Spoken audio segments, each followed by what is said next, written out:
Good morning, good afternoon, good evening. This is Alan Burgos from the hashtag Walk with Lan channel. Welcome and welcome back to our channel.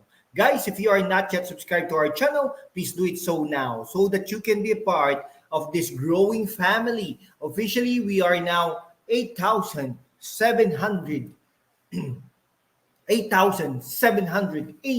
subscribers. Konti na lang guys, magna 9,000 subscribers na tayo. Maraming salamat po sa inyong lahat. Mabuhay po kayo. Mahal na mahal ko po kayo. No, pag-usapan po natin today ay local politics naman tayo, no? Diyan sa Caloocan City, no? Tingin natin, hindi po mananalo, no? Si dating Senador Antonio Sani Trillanes IV, no? Diyan sa Caloocan City at ang kanyang mga kapartido. Siguro may mananalo diyan, mangilan-ngilan.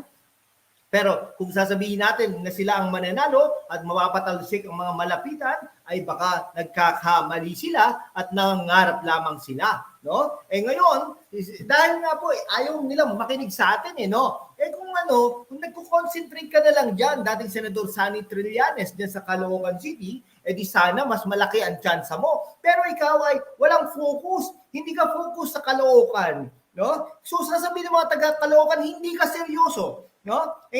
Binira mo si dating Vice President Leni Robredo. So, ang mga fans niya dyan, mga fanatics, no, dyan sa Caloocan City, ay hindi kayo buboto. No? Nung tinitira mo si Bongbong Marcos, nung Vice Presidential candidate, no, naaalala pa yan ng mga tao dyan sa Caloocan. Nabawasan ka na naman ng boto. No? Ngayon, bira ka ng bira kay Vice President Sara Duterte. Nabawasan ka na naman boto. Ngayon, binibira mo ngayon ng mga malapitan. Anong mangyayari? Bawas ka na naman ng boto, di ba?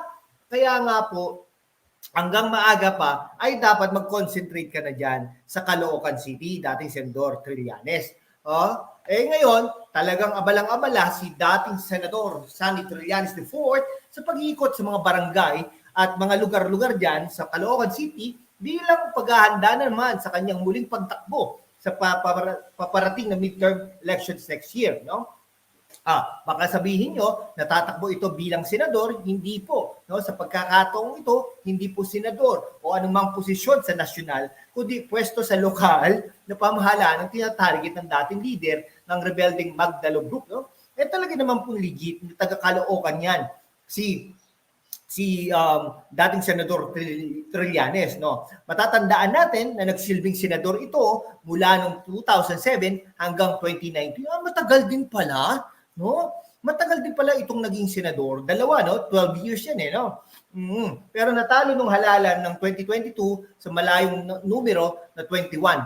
Tama ba? Yes, oo.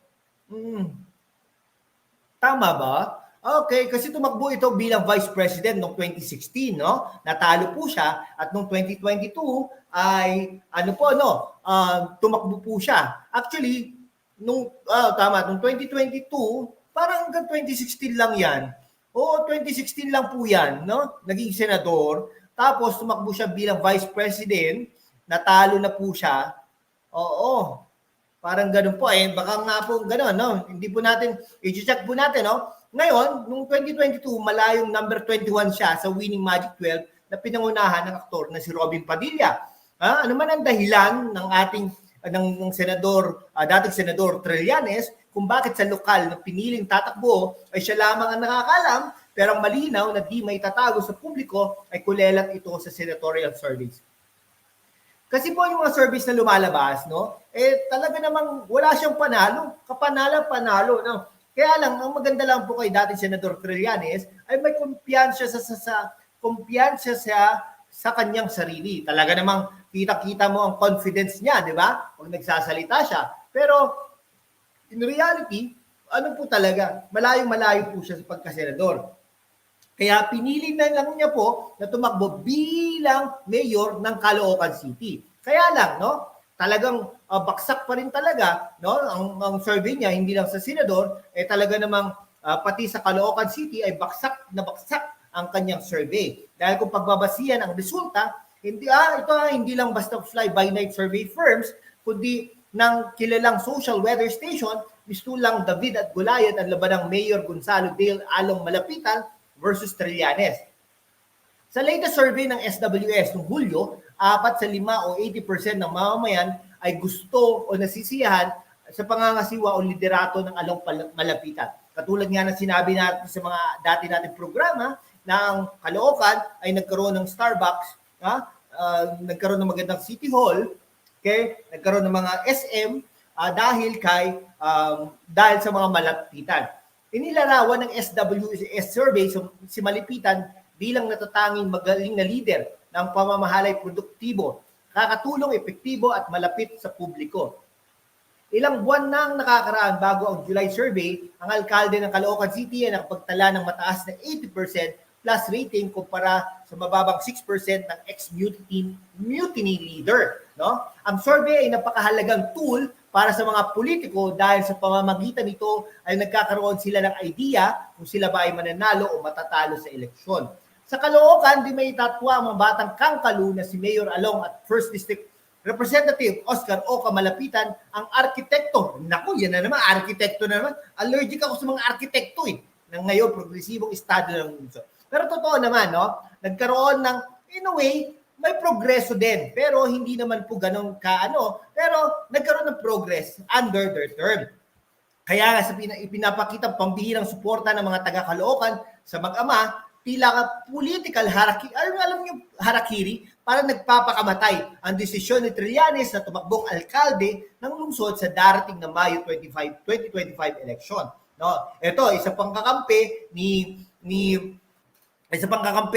Trillanes, no, na si former Mayor Ray Malonzo ay kakandidato kongresista sa unang distrito laban kay incumbent Representative Malapitan. Malamang sa malamang ay pupulutin na naman ito sa kampungan katulad ng mga nangyari ng mga nakaraang panahon kay Ray Malonzo. Actually, si Ray Malonzo, lahat po na naging mayor dyan, no? Hindi na po nakabalik, no? Yan, si Echeverry, si Malonzo, sino po ba? Except for Oca Malapitan. Si Oca Malapitan ay naging representative. So malamang sa malamang, pag ito ay nag-retire na si Dale, Along Malapitan, baka magpalit yan, no? Magiging mayor uli yan, unless otherwise, ayaw ng mga tao na. Okay? Ganun po talaga. Ngayon, sisipagan na naman ng mga mag-ama, ay dahil talaga parang threat sa kanila ito, kay si Trillanes. No? Malamang sa malamang, ang Oca Malapitan ay susuportahan yan ni Vice President Sara Duterte, katulad ng mga pagsuporta nila ng mga nakaraang panahon. Pero ngayon, hindi po natin masabi kung sino po ang susuportahan ni BBM, kung si Trillanes o si Dale Malapitan. Okay? Sige, hanggang dito na lang po mga kaibigan ko ha. Maraming salamat po sa inyo and we're praying for you.